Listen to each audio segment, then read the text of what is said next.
Boa noite, irmãos, mais uma vez.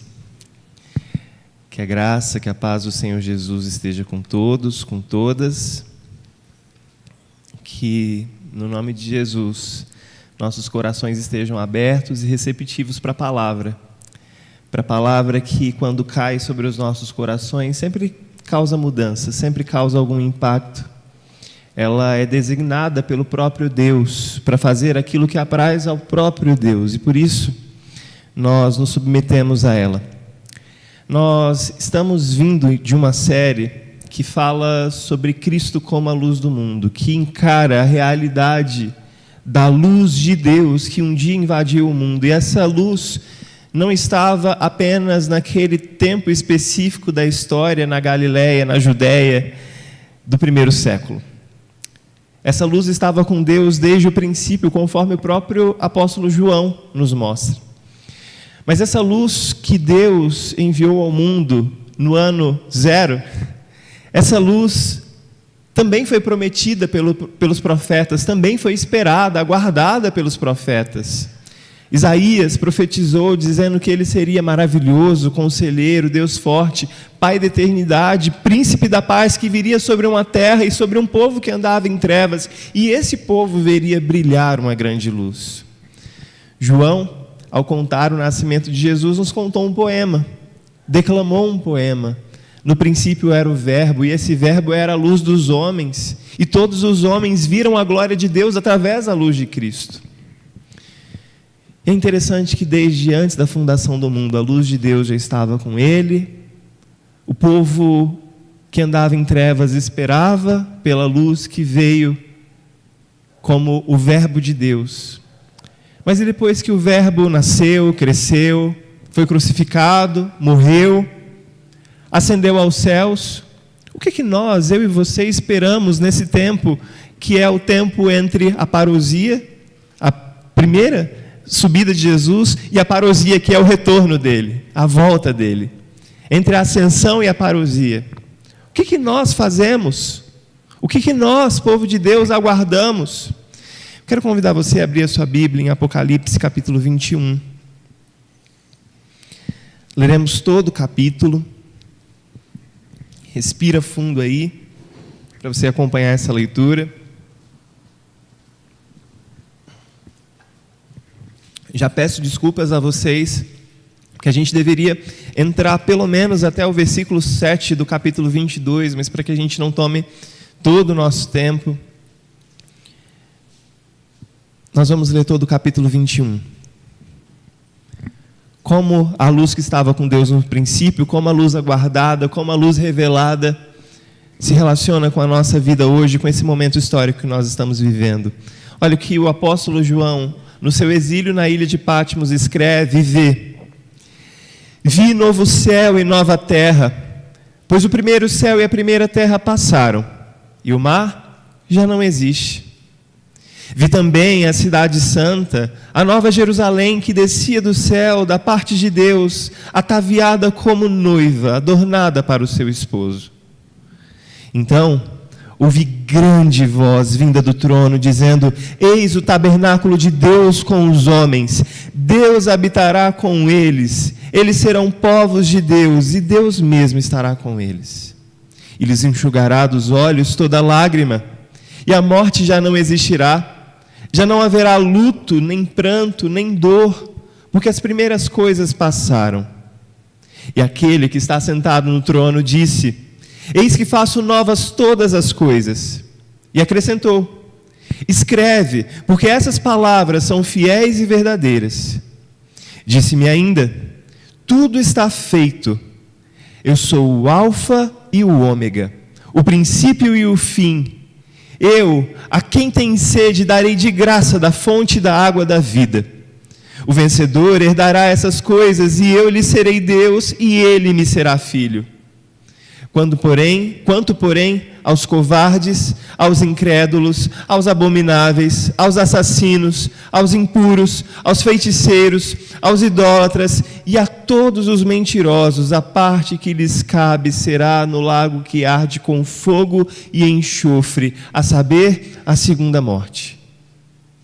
Então veio um dos 7 anjos que tem as 7 taças cheias dos últimos 7 flagelos e falou comigo dizendo: vem, mostrar-te-ei a noiva, a esposa do Cordeiro. E me transportou em espírito até uma grande e elevada montanha e me mostrou a santa cidade, Jerusalém, que descia do céu da parte de Deus, a qual tem a glória de Deus.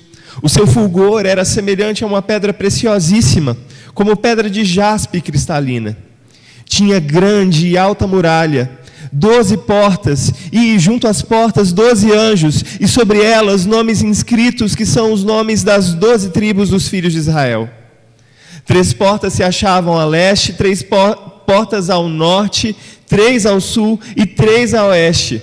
A muralha da cidade tinha 12 fundamentos, e estavam sobre estes os 12 nomes dos 12 apóstolos do Cordeiro. Aquele que falava comigo tinha por medida uma vara de ouro para medir a cidade, as suas portas e a sua muralha. A cidade é quadrangular, de comprimento e largura iguais, e mediu a cidade com a vara até 12.000 estádios. O seu comprimento, largura e altura são iguais. Mediu também a sua muralha, 144 côvados, medida de homem, isto é, de anjo. A estrutura da muralha é de jaspe, também a cidade é de ouro puro, semelhante ao vidro límpido. Os fundamentos da muralha da cidade estão adornados de toda espécie de pedras preciosas. O primeiro fundamento é de jaspe, o segundo é de safira, o terceiro de calcedônia, o quarto de esmeralda, o quinto de sardônio, o sexto de sárdio, o sétimo de crisólito, o oitavo de berilo, o nono de topázio, o 10º de crisópraso, o 11º de jacinto e o 12º de ametista. As 12 portas são 12 pérolas, e cada uma dessas portas de uma só pérola. A praça da cidade é de ouro puro, como vidro transparente. Nela não vi santuário, porque o seu santuário é o Senhor, o Deus Todo-Poderoso e o Cordeiro. A cidade não precisa nem de sol, nem da lua, para lhe darem claridade, pois a glória de Deus a iluminou, e o Cordeiro é a sua lâmpada. As nações andarão mediante a sua luz, e os reis da terra lhe trazem a sua glória. As suas portas nunca, jamais se fecharão de dia, porque nela não haverá noite, e lhe trarão a glória e a honra das nações. Nela nunca mais penetrará coisa alguma contaminada, nem o que pratica abominação e mentira, mas somente os inscritos no livro da vida do Cordeiro. Até aqui. A gente lê esse texto, chega a perder o fôlego, com tanta descrição, com tanta imagem bonita, com tanta pedra preciosa sendo descrita, na verdade. Por que o pastor resolveu pregar esse texto no culto logo depois do Natal, o último culto do ano, pastor? Por que você não fez uma série baseada em Apocalipse para a gente descobrir e desvendar todos os mistérios contidos nesse livro? Por que você está falando sobre o Apocalipse agora no final do ano? É porque o Apocalipse é o último livro da Bíblia e esse é o último domingo do ano, pastor? É por isso? A gente está falando sobre luz. E nesse tempo do ano que a gente está vivendo, a gente começa a pensar, começa a buscar e planejar um novo começo, porque se tudo der certo, daqui a uma semana estaremos vivendo o começo de um novo ano. E é muito comum em tempos assim a gente buscar fazer planos, elaborar as nossas metas, desejar por coisas novas, começar uma atividade nova, começar um ciclo novo na nossa vida e falar: 2021, todas as tristezas ficaram para trás, vou encerrar elas no baú, deixar para trás e agora vida nova. Como o famoso ditado diz, né? Ano novo, vida nova. A gente gosta de coisas novas na nossa vida. E você vai se lembrar de momentos que você viveu novidades. Por exemplo, quando você precisou se mudar da sua cidade para estudar. Ah, pastor, eu não me mudei de cidade para estudar, estudei onde eu cresci mesmo. Quando você se mudou de cidade para trabalhar. Ih, pastor, nunca saí de Sorocaba e Votorantim. Nunca saí daqui. Quando você saiu de casa para se casar. Quando você recebeu a notícia de que teria primeiro filho. São momentos em que a vida da gente parece que vai ser completamente nova a partir daí, não é verdade? E quando a gente olha para esse texto do capítulo 21 de Apocalipse, a gente vê que João está falando sobre um novo tempo, sobre uma nova vida se desenrolando. E eu creio que esse novo tempo, essa nova vida que João vê no Apocalipse se desenrolar, é um tempo de esperança. Deixa eu te contar para quem João escreve esse livro. Aproximadamente no ano 70, depois da morte de Jesus, o imperador romano destruiu a cidade de Jerusalém porque os judeus fizeram uma revolta e aproximadamente nessa época, de 70 depois de Cristo, Jerusalém foi destruída, o templo foi arrasado e só sobrou o que a gente vê hoje, o Muro das Lamentações do templo. O Vespasiano, que era o imperador romano, com muita maldade, fez atrocidades entre o terreno dos judeus. E semana passada eu ainda conversava com a Ivete aqui durante o ensaio do louvor sobre um texto que eu sempre tive muita dificuldade, que é o sermão profético de Jesus, em Mateus 24 e 25, Jesus falando sobre algo que muitas vezes a gente interpreta erroneamente, achando que Jesus está falando do fim dos tempos. Mas o texto do sermão profético de Jesus, em Mateus, Jesus está vindo o contexto de judeus que rejeitam a mensagem dele e o contexto de uma cidade, Jerusalém, que o rejeita a ponto de matá-lo ali naquela cidade. Então, quando Jesus fala que haverá duas mulheres no campo, uma será tirada, deixada outra, haverão dois trabalhando, Jesus está falando exatamente das atrocidades que Vespasiano, 70 anos depois, faria com os judeus, e os judeus viveriam esse tempo de fim de ciclos. Esse tempo de fim de ciclos, mas não para o começo de outros. O fim dos tempos para os judeus chegou no ano da destruição de Jerusalém. Por isso que quando você coloca o texto do sermão profético de Jesus ao lado da imagem de Apocalipse 21 e Apocalipse 22, parece que são dois cenários muito diferentes. Porque a gente não vê uma terra caminhando para a destruição, a gente vê uma terra caminhando para a sua restauração.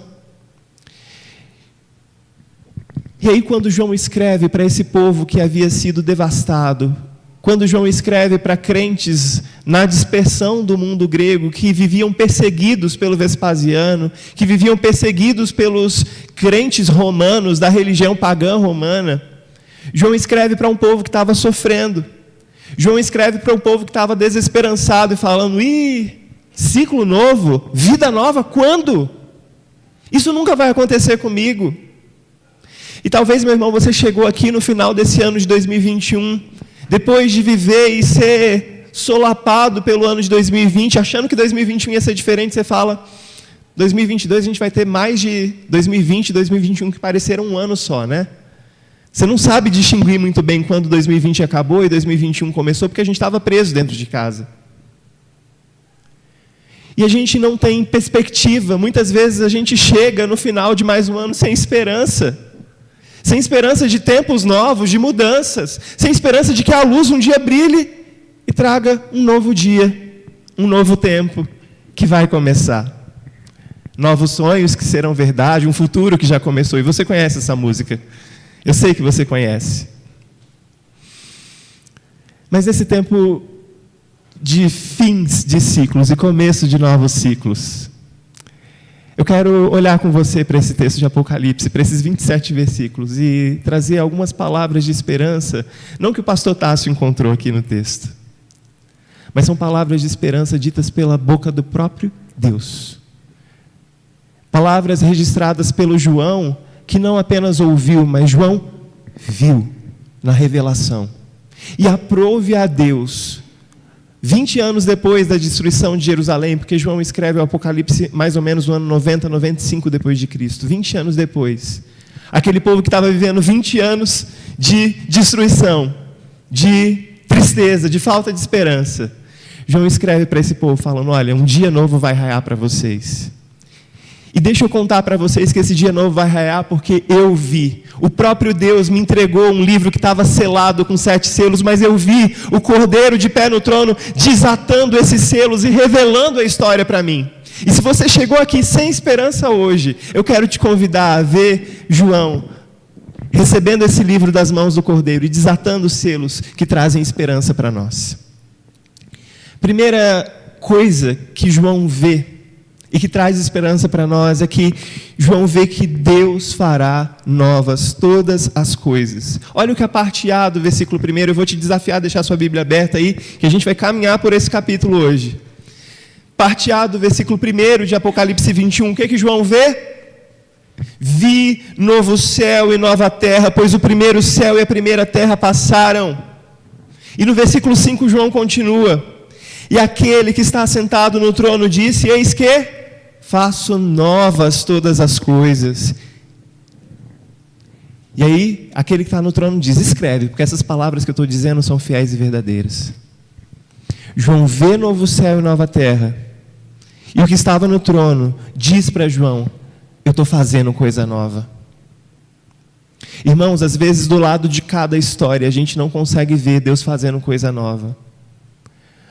Mas a gente precisa ter a coragem de, no nosso exílio, no nosso Patmos, entrar na presença de Deus. E é muito simbólico que o dia que João tem essa visão, essa revelação, se você voltar lá para o capítulo 1, estava eu em espírito, em que dia? No dia do Senhor. Eu estava adorando a Deus.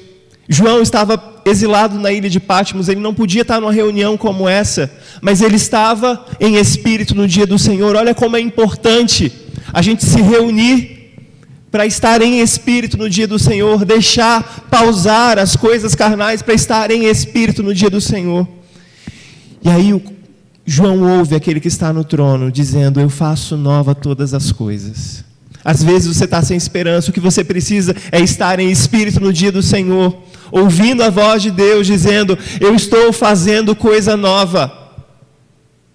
O ano de 2022 não vai ser mais do mesmo. Eu estou fazendo coisa nova, eu estou chamando para você ver o que acontece, não desse lado aí da história onde a sua visão é limitada. Eu estou fazendo coisa nova e te chamo para o lado de cada história, o lado da eternidade, para você ver, sob a ótica do Cordeiro, que Ele está fazendo coisas novas. Eu falei agora há pouco sobre algumas mudanças que a gente passa ao longo da vida, né? A gente muda de cidade, muda de trabalho, a gente muda quando casa, muda quando tem filhos.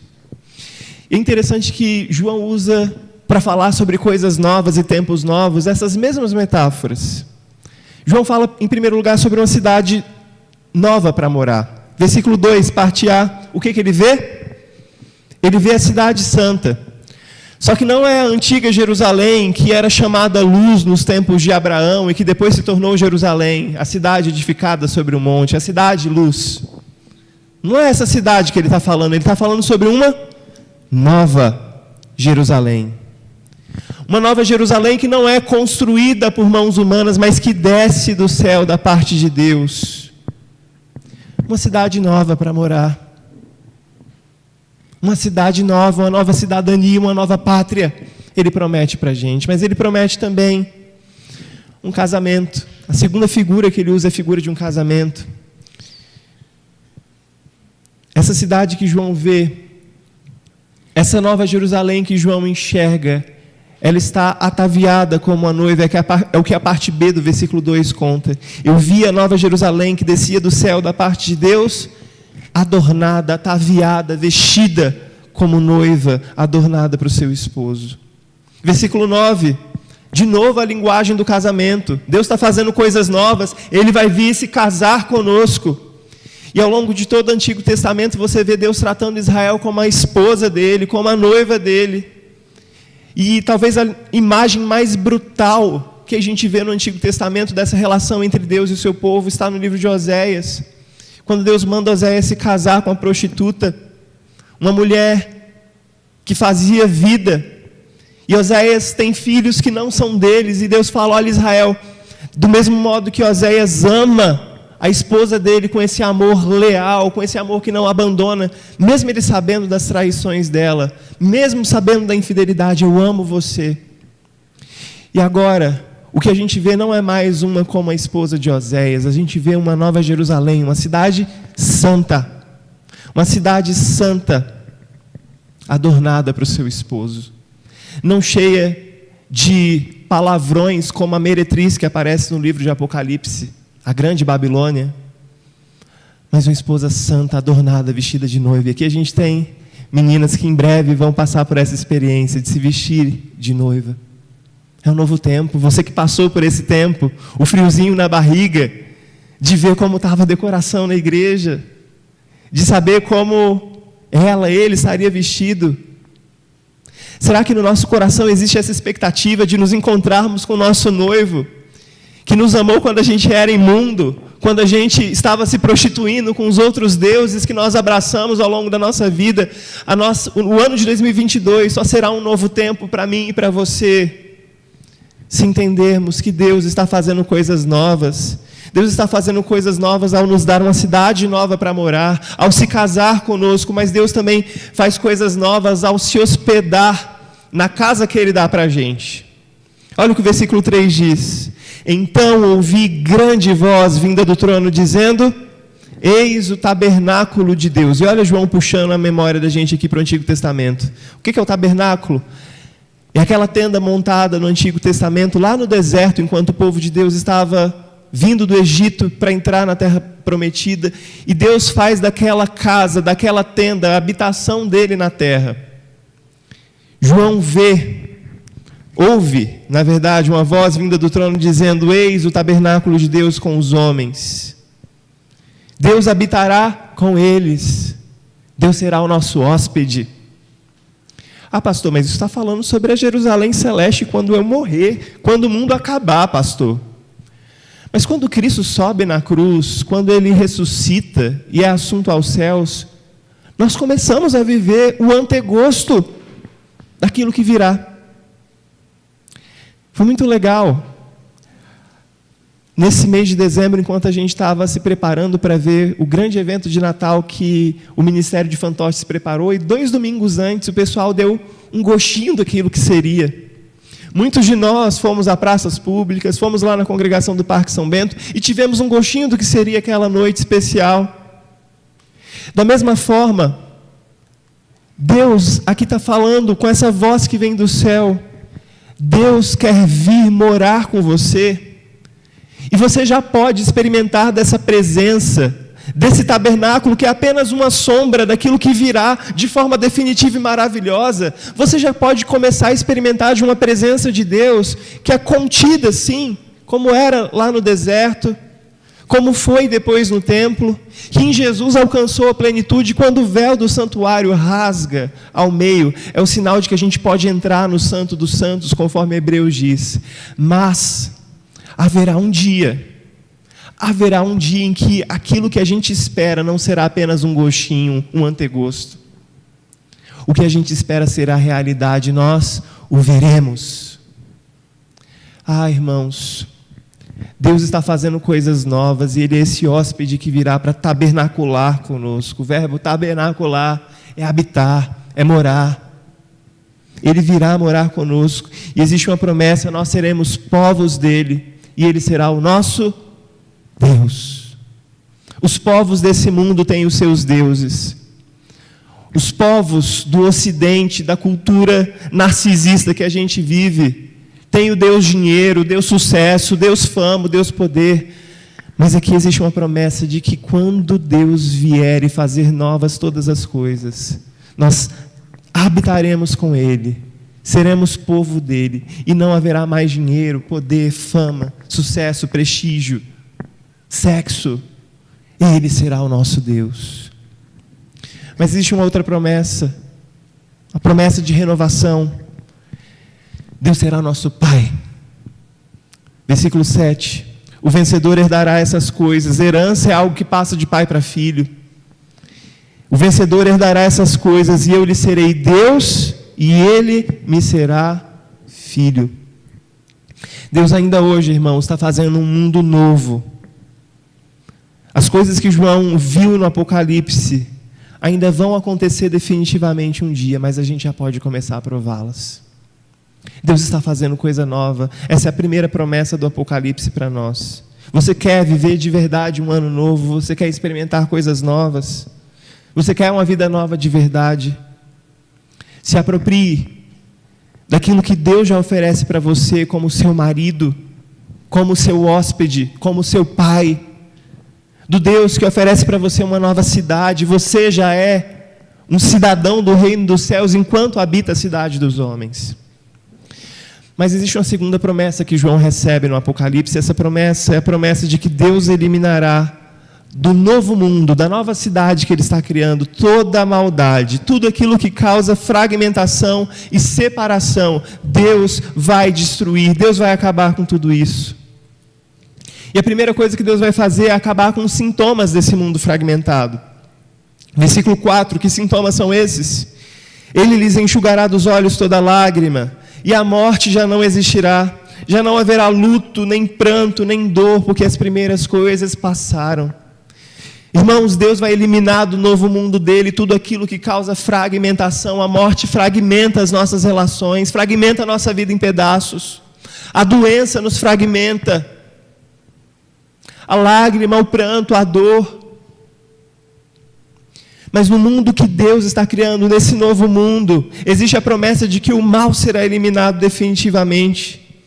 Mas Deus vai eliminar não apenas os sintomas. E você que já teve alguma doença meio séria, você vai saber que existem alguns remedinhos que são mestres de acabar com os sintomas daquela dorzinha que a gente sente, mas não atacam as causas, não atacam o problema. Você tem uma dor de cabeça crônica, que é causada por algo que você sempre come errado. E aí você toma um remedinho para acabar com o sintoma, que é a dor. Mas você não muda o hábito de vida. Deus está preocupado não apenas em atacar os nossos sintomas como um analgésico. Deus está interessado em acabar com as causas. E uma dessas causas é a separação. A separação causa dor, causa fragmentação. E ainda no versículo 1, João diz que vê novo céu, vê nova terra, porque o primeiro céu e a primeira terra passaram e o mar já não existe. O que tem o mar a ver, pastor Tássio, com separação? Eu participei pela primeira vez esse ano de uma cerimônia de cremação de um corpo. Eu nunca tinha participado. Enquanto eu estava no cemitério com a família, eles colocaram para tocar um tipo de música enquanto o caixão estava para entrar na fornalha. E o que eu ouvia, que eles colocaram um radialista, um locutor falando, imagine que o seu ente querido está indo para uma viagem de navio muito longe. Viagem de navio. E que você está dizendo até breve, logo vocês vão se ver. E aí continuava, mas o mar como essa metáfora de separação, não é? E é muito interessante que João usa essa metáfora porque o mar separava ele das pessoas que ele amava, porque ele estava exilado numa ilha chamada Patmos. João queria muito poder estar, não apenas em espírito, mas ele queria estar em espírito e em verdade com o povo de Deus, adorando. Mas ele estava exilado num lugar que o separava do povo, e o que separava ele do povo de Deus era o mar. O mar causava separação. E por isso que aqui João começa essa visão dele dizendo, olha, haverá um dia em que aquilo que nos separa, a causa do nosso problema, não existirá mais. Haverá um dia em que a morte que causa separação entre nós e os nossos entes queridos não existirá mais. Haverá um dia em que o pecado que causa separação entre nós e Deus não existirá mais. Porque o Cordeiro que venceu vai atacar não apenas os sintomas do nosso sofrimento, ele vai atacar as causas do nosso sofrimento que causam separação, fragmentação. Mas nessa nova cidade também, Deus vai acabar com aqueles que causam sofrimento. Deus vai atacar os sintomas, Deus vai atacar as causas e aqueles que causam. E como tem gente que gosta de causar na nossa vida, não é? Nesse mundo fragmentado. Como tem gente que ama causar sofrimento. A pessoa que parece que só sossega, só está bem, quando infernizar a vida de pelo menos uns 3. João, no capítulo 21 de Apocalipse, traz para a gente esperança de que essas pessoas que causam, essas pessoas que querem fazer e acontecer nesse mundo, essas pessoas que se acham os importantes desse mundo. João diz para a gente que essas pessoas não entrarão nesse reino novo, nesse mundo novo que o Salvador está colocando, está fazendo. Na nova cidade, os maus, os perversos e aqueles que causam dor não terão lugar. Versículo 8, olha o que diz. Quanto, porém, aos covardes, aos incrédulos, aos abomináveis, aos assassinos, aos impuros, gente que causa sofrimento, aos feiticeiros, aos idólatras e a todos os mentirosos, a parte que lhes cabe será no lago que arde com fogo e enxofre, a saber, a segunda morte. Existem duas categorias aqui, são os covardes, aqueles que não assumem aquilo que Deus lhes deu em vida, e os mentirosos, aqueles que vivem uma vida mentindo para si mesmo e para os outros. Por isso que os feiticeiros, os idólatras, mentem a si mesmos. Mentem a si mesmos. Você pode resumir toda essa listinha aqui em 2: mentirosos e covardes. No mundo novo de Deus, mentirosos e covardes não têm lugar. Não tem lugar. Na nova criação não há espaço para aqueles que lutam com um sistema de anticriação. Deus está fazendo novas todas as coisas, mas é aquela pessoa que se apega ao antigo. Eu não estou falando só dos tempos antigos. Você gostar de músicas antigas, gostar de coisas... Não é isso que João está falando para a gente. É aquela pessoa que gosta do mundo afetado pela antiga criação.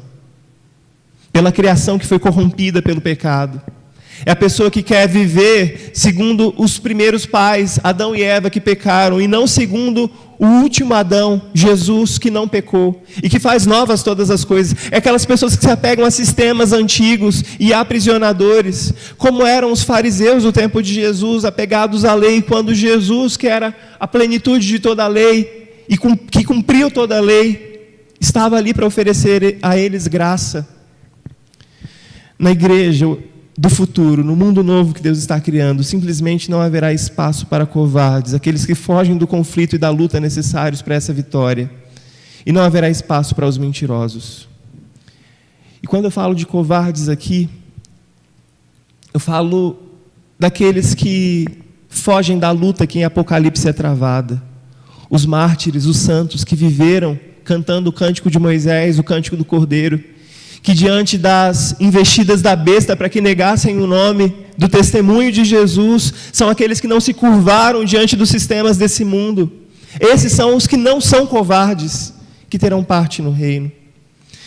Mas, irmãos, se em primeiro lugar Deus faz novas todas as coisas, em segundo lugar Deus elimina todo o sofrimento, tudo aquilo que causa fragmentação nesse mundo. Em terceiro lugar, a terceira promessa que a gente tem para esse tempo novo é que Deus estará presente e dará a nós a sua presença no mundo novo. Você quer viver um tempo novo na sua vida? Quero, pastor, mas eu quero do meu jeito. E você começa a fazer os seus planos para 2022, para o seu mundo novo, para o seu admirável mundo novo. E nesse admirável mundo novo seu, você coloca várias coisas, vários apetrechos. Mas falta o principal.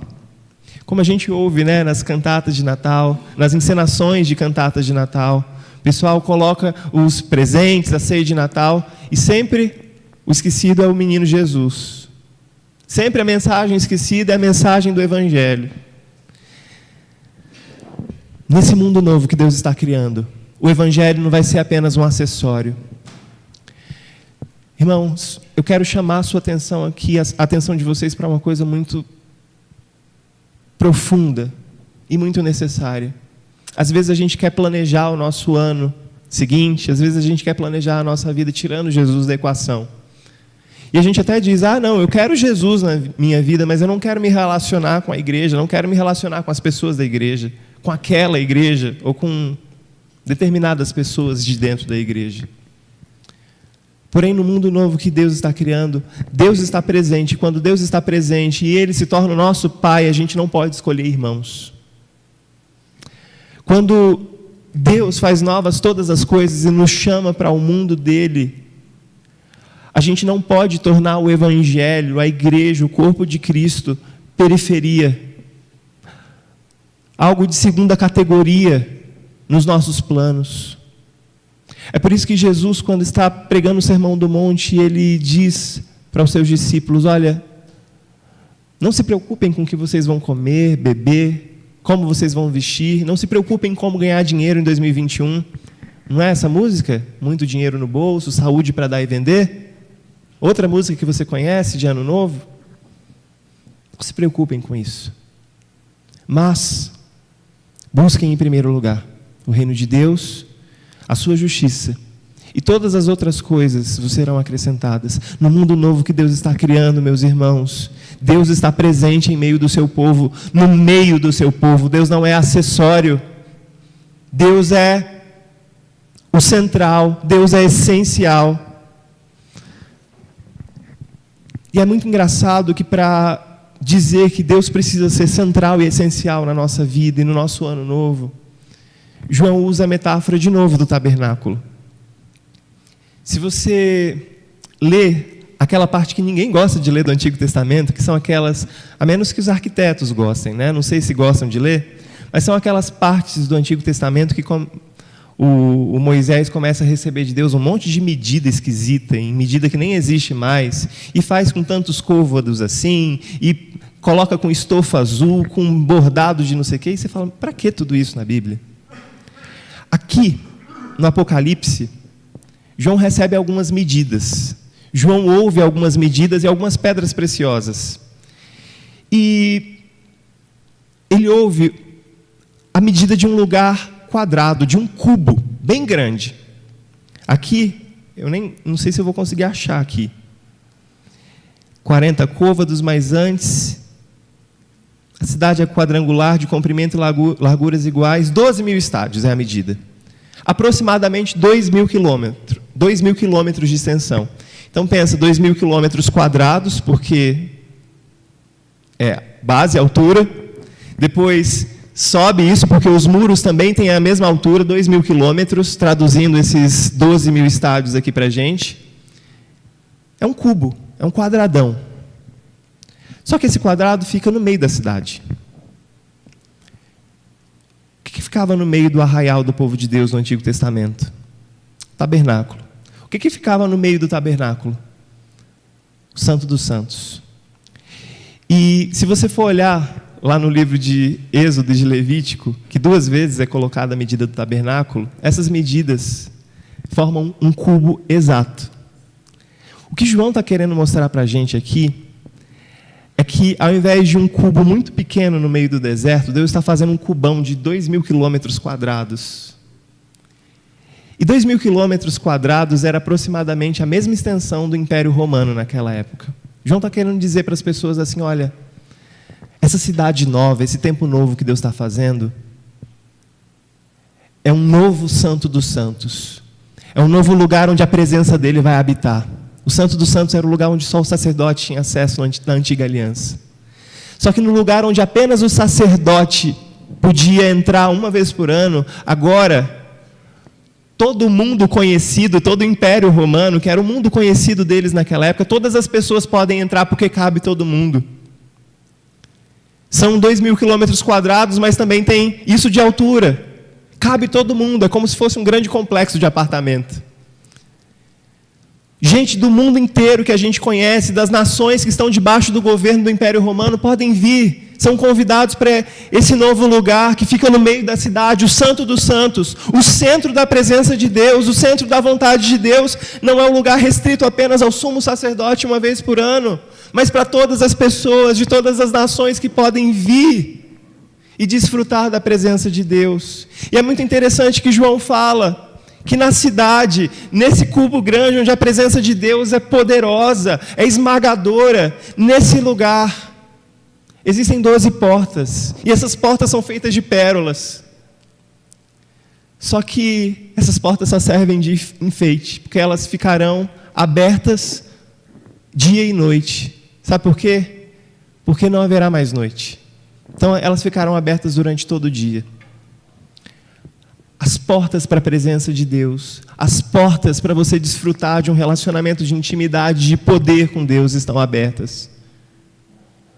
Você tem jogado Deus para fora do mundo novo que você está criando para você, ou você tem desejado entrar no mundo novo que Deus está criando? Eu não quero inventar a roda para mim em 2022, meus irmãos. Eu quero entrar nesse lugar da habitação de Deus. Eu quero desfrutar da presença poderosa dEle. Eu quero entrar nesse lugar onde a fumaça esconde, onde os olhos do Senhor me veem. Eu quero estar nesse lugar debaixo das asas do Senhor. Eu quero estar nesse lugar onde a minha vontade é mudada pela vontade dEle. Eu não quero criar um mundo para mim, eu quero fazer parte do mundo de Deus para mim em 2022. Deus está fazendo um mundo novo. Deus está eliminando desse mundo todo o mal. Deus promete para a gente a sua presença nesse mundo novo para o qual Ele nos chama. Mas por fim, Deus promete para a gente um reino de luz. Os versículos 23 a 25, acompanhem comigo a leitura. A cidade, essa cidade nova que desce do céu, não precisa nem do sol, nem da lua para lhe darem claridade. Por quê? Porque a glória de Deus a iluminou. Nós vimos a sua glória, a glória como do unigênito do Pai. Mas não apenas a glória de Deus iluminou a cidade. O Cordeiro, aquele que foi morto, aquele Cordeiro que tinha nas suas mãos e nos seus pés as marcas por toda a eternidade. O Cordeiro será a sua lâmpada, e as nações andarão mediante a luz do Cordeiro que foi morto. E os reis da terra vão depositar aos pés desse Cordeiro a sua glória. As portas da cidade jamais se fecharão de dia, porque nela não haverá noite. É interessante que nessa visão que João tem, no meio dessa cidade nova, no meio desse mundo novo que Deus está fazendo, não existirá mais templo, porque o Senhor será o templo, o Senhor será o santuário, o Senhor será a nossa habitação. Sol, lua, estrelas não existirão mais, sabe por quê? Porque eles não vão ser necessários. E se a gente volta para Gênesis, lá no capítulo 1, quando Deus está criando o mundo, Deus coloca sol, lua, estrelas como astros de destaque na primeira criação que Ele faz. Mas nesse mundo novo que Deus está criando, sol, lua, estrelas já não são tão necessários mais, não são tão importantes assim. Por quê?